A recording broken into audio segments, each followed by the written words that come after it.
प्रमुख अतिथिज्यूले आफ्ना विचार अभिव्यक्त गरिसकेपछि हामी अस्पताल परिवारका अध्यक्षज्यू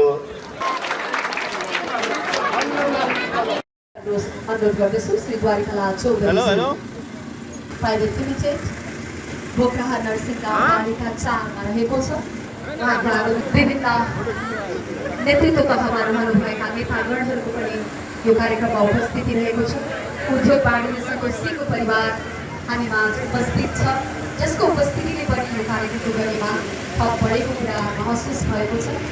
आजका हाम्रा प्रमुख अतिथिज्यू आउँदै हुनुहुन्छ, तपाईँको ताली भयो भने यो कार्यक्रम स्वागत सम्मान व्यक्त गर्दै आफ्ना छोटा शुभकामना शुभेच्छाहरू प्रस्तुत गरिदिन हुन पूर्व रक्षा मन्त्री डाक्टर विनेन्द्र रिजालज्यूलाई हार्दिक अनुरोध गर्दछु।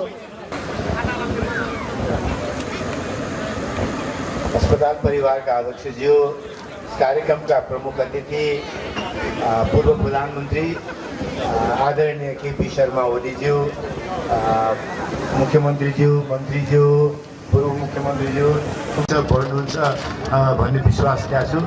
आज हामीहरू कार्यक्रम गर्ने क्रममा मलाई गिरिजीले बोलाउनु भयो र धेरैवटा कार्यक्रमका बिचमा पूर्व प्रधानमन्त्री यो कार्यक्रममा आउनु भएको छ भन्ने जानकारी उहाँले पनि दिनुभएको छ, अरूले पनि दिनुभएको छ। यसपछि अब सुनसरी जान्यौँ। मैले त उहाँलाई अड्काउन पाउँदाखेरि त केन्द्रकै राजनीतिमा अड्काउन पाएँ। डाक्टर रामगिरीज्यू, त्यस्तै आजका यो विशिष्ट कार्यक्रमका प्रमुख अतिथि। अब भने म छोटो शुभकामना शुभेच्छा 2 मिनट, त्यसपछि हामी प्रमुख अतिथिज्यूको सारगर्भित भनाइहरू सुन्नेछौँ। उहाँका भनाइ पश्चात हामी हस्पिटल समुद्घाटन समारोहमा अगाडि बढ्नेछौँ। म दाजुभाइ दिदीबहिनीहरूलाई जोरदार तालीले स्वागत सम्मानसहित यस समुद्घाटन समारोहमा सरेक भइदिनु हुन म हार्दिक अनुरोध गर्दछु। खास गरी भन्ने हो भने सप्तकोशी न्युरो हस्पिटल हामी हतारमा यो कार्यक्रमलाई औपचारिकता प्रदान गर्यौं। शेड्युललाई धेरै फेरबदल भएको छ।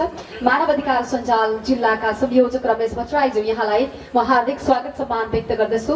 आजका प्रमुख अतिथिज्यूले दीप प्रज्वलन गरेर यो कार्यक्रमको भव्य समुद्घाटन गर्नुभएको छ। यो दियोको ज्योति फैलिए जस्तै, यो दियोको प्रकाश फैलिए जस्तै यो हस्पिटल दिगो रहिरहोस्, हरेक मानिसका मन मस्तिष्कलाई उज्यालो बनाउने कोसिस रहोस्। संघीय महिला बाल बालिका तथा ज्येष्ठ नागरिक मन्त्री श्री भगवती चौधरीज्यूलाई 2 मिनटको शुभकामना शुभेच्छाका निमित्त म अनुरोध गर्दछु।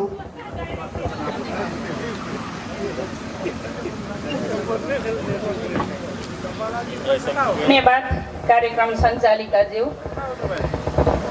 सप्तकोशी न्युरो अस्पताल प्रणालीको उद्घाटन समारोहमा पाल्नुभएका हाम्रा प्रमुख आकर्षक अथवा देशको पूर्व प्रधानमन्त्री, यस गाउँपालिकाकी उपाध्यक्ष, त्यसैगरी प्रशासकीय अधिकृतज्यू, यो मायाको चिन्ह प्रदान गरिदिनु हुन यही क्षणमै म छिटोभन्दा छिटो यहाँहरूलाई हार्दिक अनुरोध गर्दछु।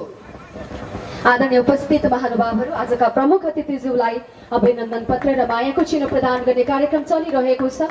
अब हामी कार्यक्रमको अन्त्यतिर आएका छौँ। प्रमुख अतिथिज्यूले आफ्ना विचार अभिव्यक्त गरिसकेपछि हामी यो अस्पताल समुद्घाटन समारोहमा अगाडि जानेछौँ। उहाँले रिबन काटेर यो अस्पतालको औपचारिक समुद्घाटन गर्नुहुनेछ। सो कार्यक्रमको पनि म यहाँहरूलाई जानकारी गराउँदछु अनि हामी कार्यक्रमलाई अगाडि बढाउनेछौँ। हार्दिक आभार छ आजका प्रमुख अतिथिज्यू।